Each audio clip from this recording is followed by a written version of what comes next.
Diz assim, palavra do Senhor: Senhor, tu me sondaste e me conheces. Tu conheces o meu sentar e o meu levantar. De longe entendes o meu pensamento. Esquadrinhas o meu andar e o meu deitar, e conheces todos os meus caminhos. Sem que haja uma palavra na minha língua, eis que, ó Senhor, tudo conheces. Tu me cercaste em volta e puseste sobre mim a tua mão. Tal conhecimento é maravilhoso demais para mim, elevado é, não o posso atingir. Para onde me irei do teu espírito? Ou para onde fugirei da tua presença? Se subir ao céu, tu aí estás. Se fizer no Seol a minha cama, eis que tu ali estás também. Se tomar as asas da alva, se habitar nas extremidades do mar, ainda ali a tua mão me guiará e a tua destra me susterá. Se eu disser, ocultem-me as trevas, torne-se em noite a luz que me circunda, nem ainda as trevas são escuras para ti, mas a noite resplandece como o dia. As trevas e a luz são para ti a mesma coisa, pois tu formaste os meus rins, entreteceste-me no ventre de minha mãe. Eu te louvarei porque de um modo tão admirável e maravilhoso fui formado. Maravilhosos são as tuas obras e a minha alma o sabe muito bem. Os meus ossos não te foram encobertos quando no oculto fui formado e esmeradamente tecido nas profundezas da terra. Os teus olhos viram a minha substância ainda informe, e no teu livro foram escritos os dias, sim, todos os dias que foram ordenados para mim, quando ainda não havia nenhum deles. E quão preciosos me são, ó Deus, os teus pensamentos, quão grande é a soma deles. Se eu os contasse, seriam mais numerosos do que a areia. Quando acordo, ainda estou contigo. Oxalá que matasses o perverso, ó Deus, e que os homens sanguinários se apartassem de mim, homens que se rebelam contra ti e contra ti se levantam para o mal. Não odeio eu, ó Senhor, aqueles que te odeiam, e não me aflijo por causa dos que se levantam contra ti? Odeio-os com ódio completo, tenho-os por inimigos. Sonda-me, ó Deus, e conhece o meu coração. Prova-me e conhece os meus pensamentos. Vê se há em mim algum caminho perverso e guia-me pelo caminho eterno. Embora, meus irmãos, vivamos numa sociedade hoje tão promíscua, que exalta tanto a pornografia disfarçada de erotismo, ficar nu para muitos não traz constrangimento. Mas, via de regra, qual a sensação que cada um de nós sente quando se pega observado? Quando pego nu ou seminu, qual é a reação nossa? Não é a de, se tivéssemos 10 mãos, tentar tapar todas as partes do corpo e nos esconder? A sensação de estar nu, de estar aberto, de estar exposto? Não é assim que nós nos sentimos? Não é à toa que o ser humano foge de Deus, simplesmente porque ele percebe que ele está nu na presença divina e de que é observado por Deus. E essa sensação de estar sendo observado todo o tempo todo, faz com que o homem tente ignorar Deus ou deles fugir da sua presença. São tentativas falhas que não levam absolutamente nada, mas revelam uma coisa: o homem sabe no íntimo do seu coração que ele é investigado por Deus. No século XX, Freud e todos os que seguiram aí a linha da psicologia tentaram fazer tudo para acabar com o chamado sentimento de culpa. Atribuíram as neuroses à repressão da moralidade cristã. E a igreja repressora, com um sistema moral tão rígido, uma educação tão ríspida, tão moralista, era a causa de uma sociedade neurótica que vivia atormentada, vivia aterrorizada pelo sentimento de culpa. E tentaram acabar com o sentimento de culpa. Se os irmãos lerem o que já se escreveu sobre isso, as pessoas dizem: não se sinta culpado. E tentaram também acabar com o pecado. Agora ninguém mais peca. A palavra pecado, ela foi substituída pela palavra vítima.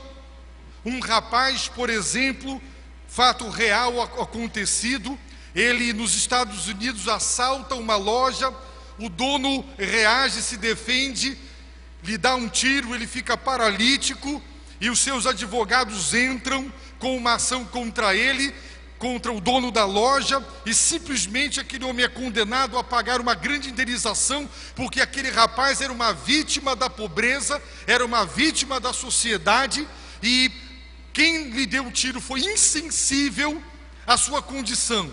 Portanto, ele era uma vítima. Não há mais pecado. O homem é uma vítima. Outro agente do FBI rouba a instituição, gasta o dinheiro com jogos e com prostituição, e ele é demitido. Ele entra com uma ação contra a instituição e ele ganha, porque ele foi considerado vítima de discriminação, porque ele é doente. E vício, aquilo é vício, e ele não foi entendido na sua doença, no seu vício do jogo ou da prostituição, e ele ganha a causa. Então não há mais pecado, as pessoas são vítimas, elas são agora doentes, não existe pecado. Tentaram acabar com o conceito de pecado e tentaram acabar com o conceito de culpa. Mas por que o ser humano continua se sentindo profundamente culpado? Porque o sentimento de culpa, ele aterroriza o homem, ele faz com que o ser humano viva mal. John Stott conta que, em contato com o diretor de um manicômio na Inglaterra, o diretor, um psiquiatra famoso, um estudioso, disse: se metade das pessoas aqui pudessem receber perdão para se livrarem da culpa, elas deixariam esse lugar. Vieram parar aqui por causa de culpa, sentimento de culpa. Há uma culpa que os psicanalistas não entendem, os psiquiatras também não, mas a Bíblia fala que há uma culpa teológica, uma culpa espiritual, a sensação de que eu estou errado na presença de alguém e de que eu sou culpado, a sensação de que eu sou conhecido, não posso me disfarçar, não posso passar o que eu não sou, eu estou nu. E isso incomoda o ser humano. O Salmo 139 é um dos mais belos salmos do livro de Salmos, de toda a palavra de Deus, porque ela nos ensina um dos atributos, uma das qualidades maravilhosas de Deus, a sua onisciência. Deus é o único ser neste universo que conhece plena e perfeitamente tudo, todas as coisas, todas as criaturas, todos os seres. Não há nada, não há nenhum lugar, não há nenhum recanto da alma, do ser e do universo onde Ele não esteja, e que ele não conheça. E isso faz com que o ser humano pense em fugir da presença dele. Mas o salmista diz o quão inútil é querer fugir de Deus, escapar de Deus.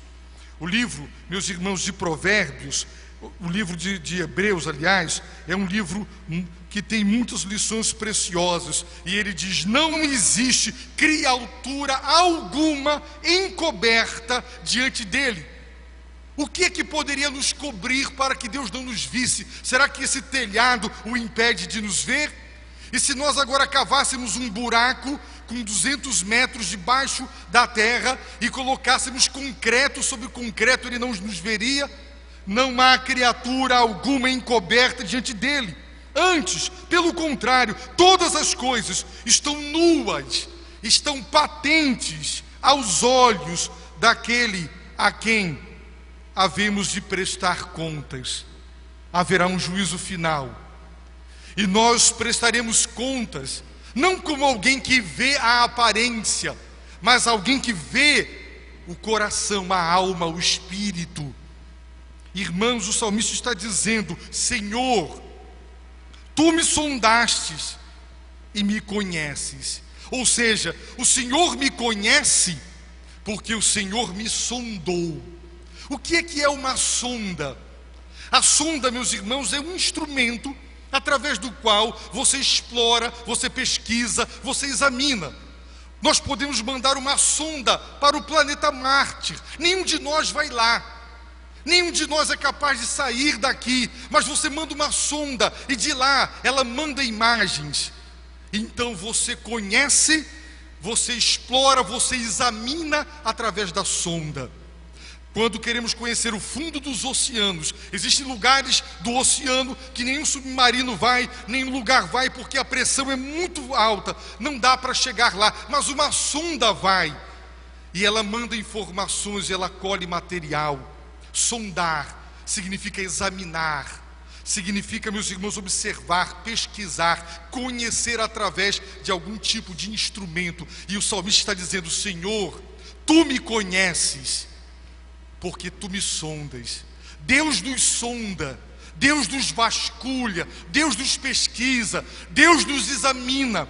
O conhecimento que Deus tem de nós é absolutamente perfeito e completo, porque não há recanto de nossa alma que Ele não saiba, que Ele não conheça. Os psicólogos e psiquiatras falam de dimensão oceânica da alma, usam alguns termos assim para tentar descrever esse mundo interior, que é gigantesco tanto quanto o macrocosmo, esse universo fantástico. Mas por mais que tentemos lançar para o fundo do nosso ser sentimentos, desejos, decisões e erros que queremos esconder de tudo e de todos, inclusive de nós mesmos, aqueles recantos que nem nós queremos chegar, Deus chega, porque o conhecimento que Deus tem de nós é perfeito, é total, é completo. Deus nos conhece plena e perfeitamente. Ele disse para Samuel: Samuel, não atentes para a aparência dos homens, porque eu olho o coração. Jesus mandou entrar no quarto, fechar a porta, porque o Pai vem em secreto.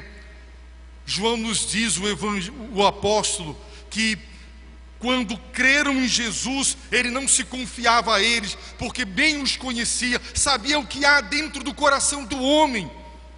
Ele nos conhece por dentro, ele nos conhece por fora. Nós sabemos que as pessoas se dão a conhecer pelas palavras. Eu me revelo pelo que digo. Por isso, se ouvir o que as pessoas dizem, nós saberemos muito do seu interior, porque a boca fala do que está cheio o coração. Se alguém observar as nossas atitudes, também conhecerão o nosso interior, porque Jesus disse: pelos frutos se conhece a natureza da árvore. Então, muitos de nós conhecemos os outros de ouvi-los e de observá-los, mas Deus, meus irmãos, Ele penetra fundo. Com Deus, o fenômeno hipocrisia não dá certo. Jesus disse: como vocês, sendo maus, sabem dizer palavras boas, O homem do bom tesouro do coração tira o que tem. E pelos frutos se conhece a árvore. Mas a hipocrisia, sabe o que significa? Significa plantar pistas falsas. Já viram em algum filme alguém que comete um crime e ele espalha pistas falsas para que a pessoa não chegue no verdadeiro culpado? É uma tentativa de despistar, de desviar da verdade. Pois bem, muitos falam coisas e agem de tal maneira para esconder e camuflar quem realmente são. E nós até nos surpreendemos com as pessoas, porque ao observá-las e ouvi-las, não poderíamos imaginar que elas são como são. Só que isso não dá certo com Deus, porque o salmista está dizendo: Senhor, Tu me conheces, porque Tu me sondas, Tu me sondastes. O conhecimento que Deus tem de mim não é aparente, não é superficial, não é um conhecimento de ouvir palavras e de observar atitudes. Deus, meus irmãos, nos vasculha por dentro, nos conhece plena e perfeitamente. O salmista declara: Tu conheces o meu sentar e o meu levantar. Quando você se senta para descansar ou de manhã se levanta para trabalhar, Deus sabe. De longe entendes o meu pensamento. Deus não só conhece o conteúdo do nosso ser interior, Ele também entende o que pensamos, o que sentimos e o que queremos. Tu esquadrinhas o meu andar, as minhas condutas, o estilo de vida que eu vivo. Nenhum de nós anda 24 horas um com o outro, mas Deus esquadrinha o nosso andar. Ele sabe quais são as nossas atitudes, quando estamos sozinhos, quando estamos em outros lugares. E o meu deitar, e conheces todos os meus caminhos. Não há nada da minha vida que seja encoberto diante de Deus. E Ele diz: Tu me cercaste em volta e puseste a tua mão sobre mim. Deus, meus irmãos, está em toda a parte. E Deus conhece tudo exaustivamente. E o salmista declara: tal conhecimento é maravilhoso demais para mim, elevado é, não o posso atingir. É tão fantástico pensar que Deus conhece cada um de nós nos mínimos detalhes. E Ele diz: isso é tão grande, como o próprio Deus é elevado demais, está além da minha capacidade de entender e compreender. E quando você está diante do mistério, você adora. Alguns anos atrás e agora, bem recentemente, questão de semanas, foi dito sobre um megacomputador no Japão que processa trilhões de informações por minuto. Os irmãos sabem o que é isso?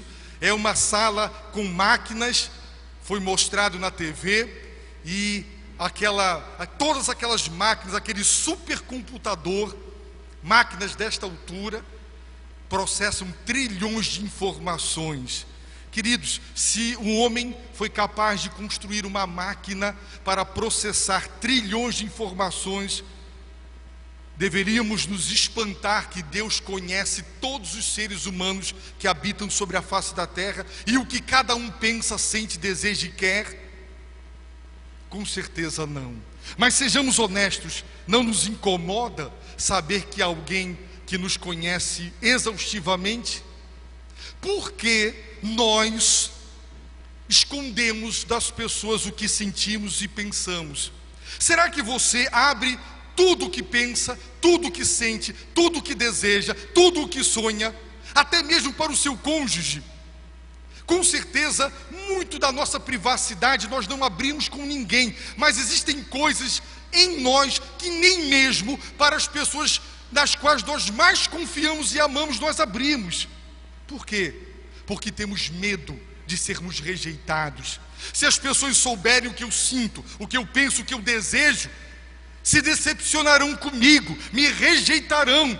E o medo de ser rejeitado, o medo de ser colocado de lado, faz com que ocultemos os nossos sentimentos, os nossos pensamentos e os nossos desejos. Mais ainda, eles nos incomodam tanto que tentamos escondê-los de nós mesmos. A psicologia diz que o ser humano é capaz de enterrar profundamente em sua alma algo que ele não quer admitir conscientemente. E ele manda para o profundo do seu ser, para que nem mesmo ele se dê conta de quem é, para que ele não se auto-rejeite. Tudo isso por quê? Porque temos medo de sermos rejeitados no tribunal da nossa própria consciência e da consciência dos outros. Porque o homem é um ser que faz juízos, julgamos e condenamos, e temos medo das penas, principalmente a rejeição. No entanto, tem gente que pensa que tem mérito próprio para no dia do juízo final ser salvo por Deus. Tem gente que ainda não se deu conta de quem Deus é.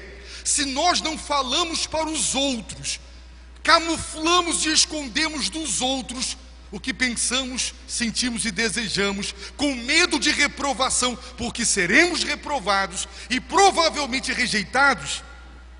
Se não escapamos dos juízos dos homens que são tão pecadores quanto cada um de nós, será que nós escaparemos do juízo de Deus, que nos conhece dessa maneira? Será? Quem aqui pensa que pode se atrever e tem mérito? Ora, tem pessoas que dizem: eu sou boa, por que Deus me condenaria? Quem é bom? Talvez diante de mim e eu diante de você, eu posso dizer: eu sou bom. E talvez até você acredite: é porque você não vive dentro de mim, é porque eu não vivo dentro de você. Porque se vivêssemos um dentro do outro, não nos atreveríamos a dizer: somos bons, somos puros. Um dia estaremos na presença de Deus. Paulo escreve sua carta aos Romanos, deixando claro que a humanidade toda está condenada diante de Deus, e que ninguém escapará do juízo de Deus. Eu posso condenar o que os outros fazem, mas no fundo eu faço o que eu condeno que os outros fazem. No fundo acontece a mesma coisa. E se os outros não escapam do meu juízo, escaparei eu do juízo de Deus? Você escapará? Nós estamos diante daquele que nos enxerga. Meus irmãos, a palavra de Deus, ela é maravilhosa. E, por exemplo, está escrito no livro de Provérbios: os olhos do Senhor estão em todo lugar, vigiando os maus e os bons. Os olhos do Senhor estão em todo lugar. Irmãos, ouçam, por exemplo, o que Davi disse para o seu filho: e tu, meu filho Salomão, conhece o Deus de teu pai e serve-o com um coração perfeito e espírito voluntário, porque o Senhor esquadrinha todos os corações e penetra todos os desígnios e pensamentos. Esse é o nosso Deus, que esquadrinha os corações, penetra todo o desígnio, todo o pensamento seu. Ele penetra, ele conhece por dentro, ele conhece por fora. Por isso, quem não é pecador? O salmista, diante desse ser que o sonda, que o conhece com conhecimento chamado de causa, porque ele nos pesquisa.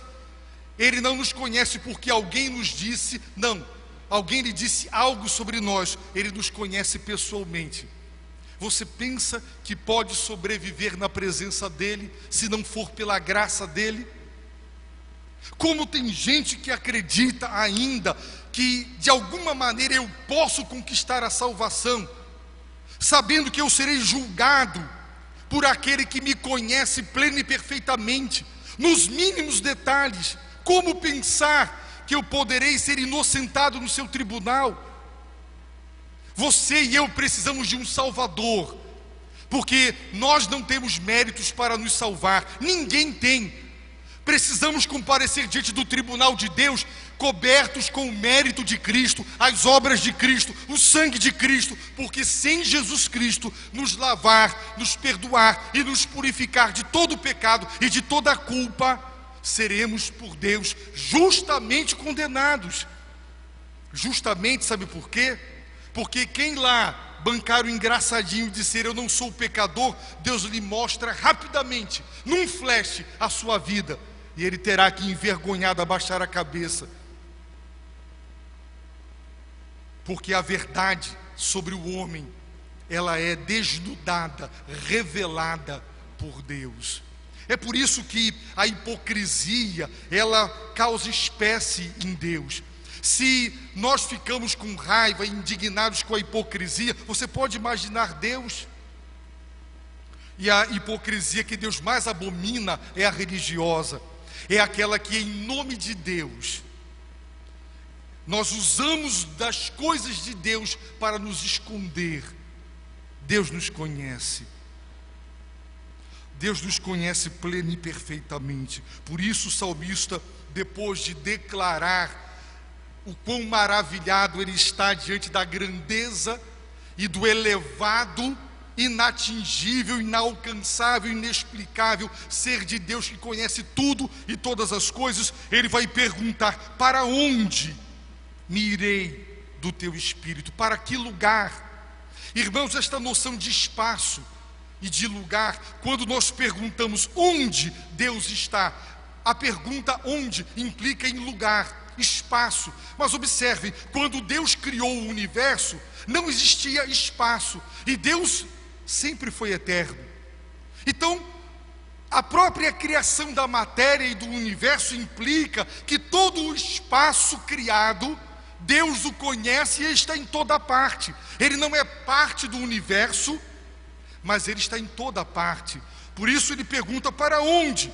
Diante desse ser que me vigia, que me vê, que me desnuda, onde eu posso encontrar um lugar para que ele não me veja, para que ele não saiba o que eu estou sentindo e pensando? Onde eu vou me esconder de Deus? Onde? O pecado nos faz esconder de Deus. É dito no costume popular que quem não deve não teme. E Adão e Eva se esconderam da presença de Deus porque deviam, por isso temeram. E nós buscamos fugir de Deus porque nós tememos saber que Ele nos conhece. E se nós ocultamos dos outros quem somos, o que pensamos e sentimos, com medo de rejeição, deveríamos sentir o mesmo, que Deus nos rejeite. E ele pergunta: para onde me irei do teu Espírito? Para onde eu fugirei da tua presença? Então ele coloca aqui 3 rotas de fuga. Vamos ver a primeira: se subir ao céu, tu aí estás. E ele não conhecia, Davi não conhecia o que nós hoje sabemos pela ciência, o quão grande é esse universo, o nosso sistema solar. A nossa galáxia é um grão de areia nesse universo gigantesco. Se você viajasse à velocidade da luz para a galáxia mais distante, Deus estaria lá. Cada buraco negro, cada estrela que se apaga, cada novo corpo celeste que surge, Deus está no controle de tudo. Não tem lugar para onde você possa se esconder de Deus.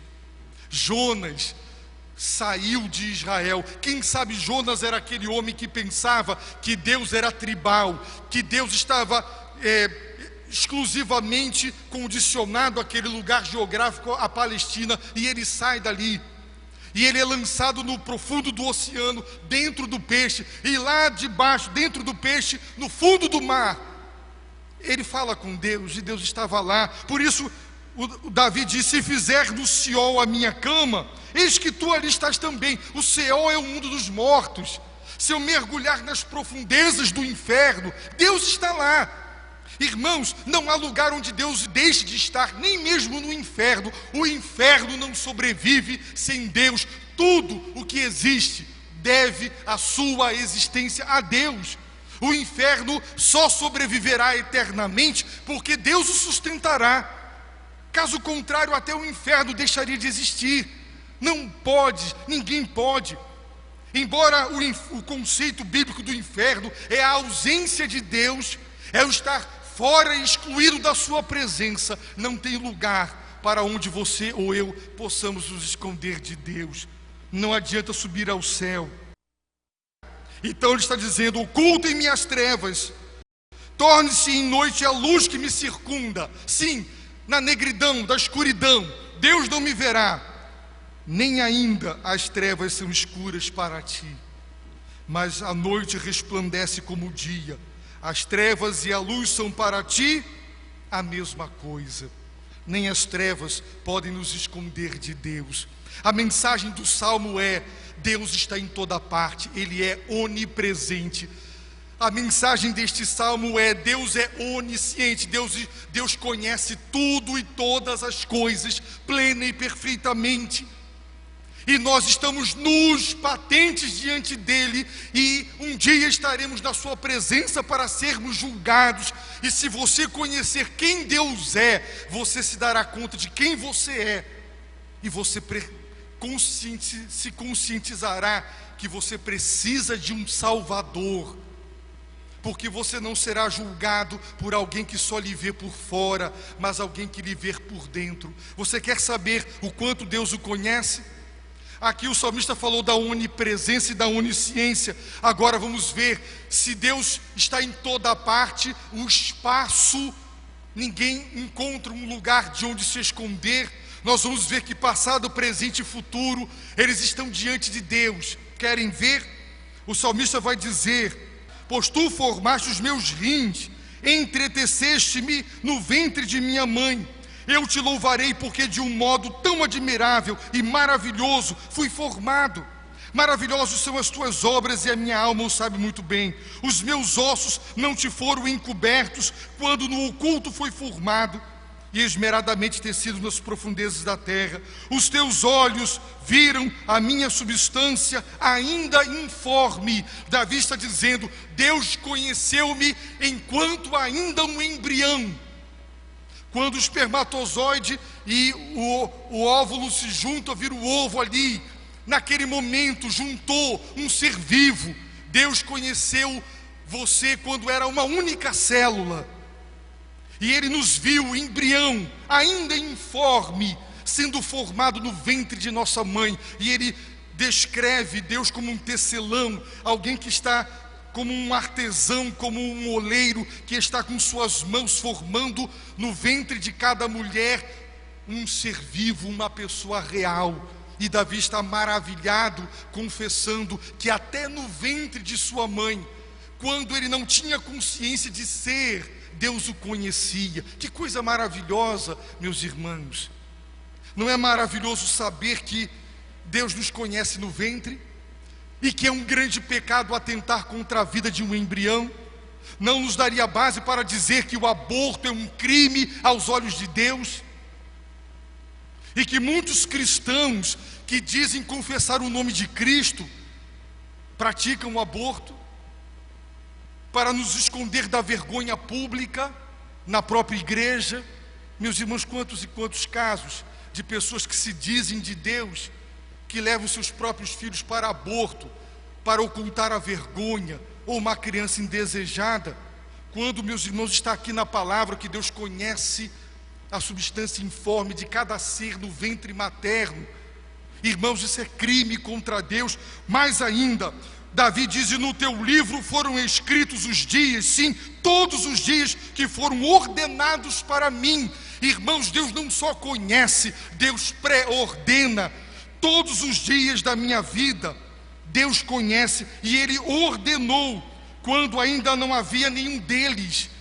Deus sabe do milésimo de segundo do dia que você vai morrer. Deus sabe no momento da nossa concepção, ao dia em que vamos morrer. Deus sabe de tudo, tudo. E Ele não só sabe do futuro, Ele pré-ordena, Ele ordena. Deus escreveu no livro dele os meus dias. Quem seria Jorge Max? Quem é você e quem será você? Deus é soberano, a providência divina é clara. Deus tem um plano para cada criatura.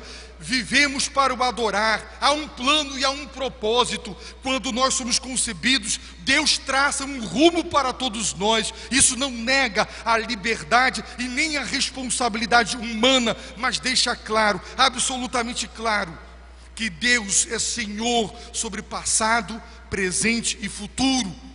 e que nós cumpriremos os seus propósitos e que seremos considerados por Ele responsáveis pelo que fizemos ou deixamos de fazer. Sim, no teu livro foram escritos os dias. Não sei quantos dias eu vou viver. Tenho 47 anos. Se multiplicasse isso por 40, cada ano, os seus dias, os 365 por 47, daria os dias que eu estou vivo. E quando eu morrer eu não sei, mas Deus disse: viverá 1000, viverá 5000, viverá 100.000 dias. Eu não sei, Deus já escreveu, está determinado por Ele. Deus não é pego de surpresa, fatalidades. Deus não é surpreendido. Há um conhecimento perfeito de tudo que nos escapa.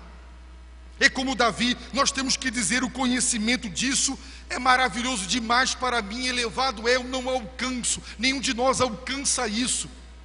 Mas a Bíblia está dizendo que esse Deus nos conhece, conhece o nosso passado, o nosso presente, o nosso futuro. Nem o espaço, nem o tempo e nem a realidade, porque as coisas visíveis e as coisas invisíveis, Ele as conhece.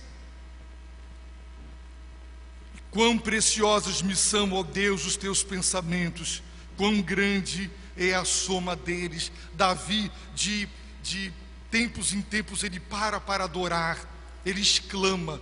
É o êxtase de estar diante de um ser maravilhoso, o ser de Deus, que não é um ser distante, embora transcendente, acima e além da criação. Ele também é, na linguagem da teologia, imanente. É um Deus presente, é um Deus que me conhece, que habita conosco. Que Deus maravilhoso é esse, que se revelou a nós. É por isso, sendo Ele tão maravilhoso, Davi agora, de uma maneira como que abrupta, ele muda o tema para dizer: oxalá que matasses o perverso. Davi agora, ele parte para o ataque dos homens. Sabe por quê? Porque esse Deus é tão maravilhoso, tão grandioso. Como é que existem homens que o rejeitam? Como é que existem homens que se levantam contra Ele e blasfemam o nome de Deus e fazem mal ao próximo? Está aqui. São os homens sanguinários, são os homens violentos. E Davi está dizendo: eu odeio essa gente. E nós vamos dizer: mas que homem intolerante. O problema é que a igreja já se tornou tão mundana que ela tolera os que não toleram Deus. Eu ficaria profundamente magoado se o meu filho ou a minha esposa gostasse de estar na companhia de pessoas que caçoam de mim, zombam de mim, vivem me ridicularizando, rindo da minha cara e fazendo tudo para acabar comigo. E ela ou ele ainda gostaria de estar na presença, festejando com eles. É a roda dos escarnecedores. Existem crentes que gostam de estar no lugar onde Deus é desonrado, tem prazer de estar na companhia de gente que não deveria estar. Deus ama o pecador, ama, mas Deus também está irado contra o pecador. E Davi está dizendo: essa gente que despreza Deus e que não ama o próximo, essa gente que blasfema o nome de Deus e vive contra o seu próximo, prejudicando-o, eu não conviverei com essa gente. Mas nós somos tão tolerantes, não é? Gostamos tanto. Tem gente que fala barbaridade em nome de Deus e a gente ainda ri. Participamos das rodas dos escarnecedores. Dizemos que amamos a Deus, mas aqueles que estão fazendo chacota com o nome de Deus são os nossos melhores amigos, e nós toleramos isso. Se alguém falar da minha esposa, ridicularizá-la na minha frente, escarnecer dela, eu vou dizer: eu nunca mais faça isso na minha frente, não quero mais andar com você, suma da minha frente, não quero. É o que eu deveria dizer para o meu melhor amigo quando ele falasse mal de Deus, brincasse com as coisas de Deus. Jesus, irmãos, disse: não deis aos cães as coisas santas. Existem coisas santas que não devem ser dadas aos cães. Não jogueis pérolas aos porcos. Deus é pérola, o Evangelho é pérola. E tem gente que não é digno porque fica fazendo brincadeira com as coisas de Deus. Pare, deixe essa gente para lá. Mas a igreja de Cristo, meus irmãos, muitos cristãos têm prazer em andar em caminhos e em rodas e em lugares daqueles que blasfemam o santo nome desse Deus incrível, maravilhoso. E é isso que Davi está dizendo. Como Deus é bom, maravilhoso, que ser fantástico. Mas existem homens que se levantam contra Ele, e em desobediência a Ele, contra o próximo. E Ele vai dizer: eu odeio essa gente. Não deveria causar em nós também a mesma indignação? Não, mas eu sou tolerante, eu vou conviver com essa gente. Você não sabe que você está entristecendo o Espírito Santo de Deus quando você é amigo do inimigo de Deus. Não sabeis, ironicamente pergunta Tiago, que a amizade do mundo é inimizade contra Deus? Sabe como ele começa? A nossa tradução, usa um eufemismo, né? Infiéis. No grego é adúlteros e adúlteras. Quem é adúltero ou adúltera é uma pessoa infiel. E é assim que Tiago chama a igreja, os cristãos para os quais escreve: adúlteros. Amizade com o mundo é inimizade contra Deus. Quem se fizer amigo do mundo torna-se inimigo de Deus. E é isso que Davi está dizendo. Eu não vou ser amigo dos inimigos de Deus. Não quero andar com essa gente, não quero ela na minha companhia, não quero estar na companhia delas. É claro que nós somos obrigados a trabalhar em alguns lugares onde a maioria não é crente, mas há uma diferença entre trabalhar entre os ímpios, como Ló diz a segunda carta de Pedro, atormentava a sua alma porque vivia no meio de gente corrompida. Outra coisa é se alegrar com elas, é sentar nessa roda, é conviver com essa gente. Não os odeio eu, ó Senhor, aqueles que te odeiam.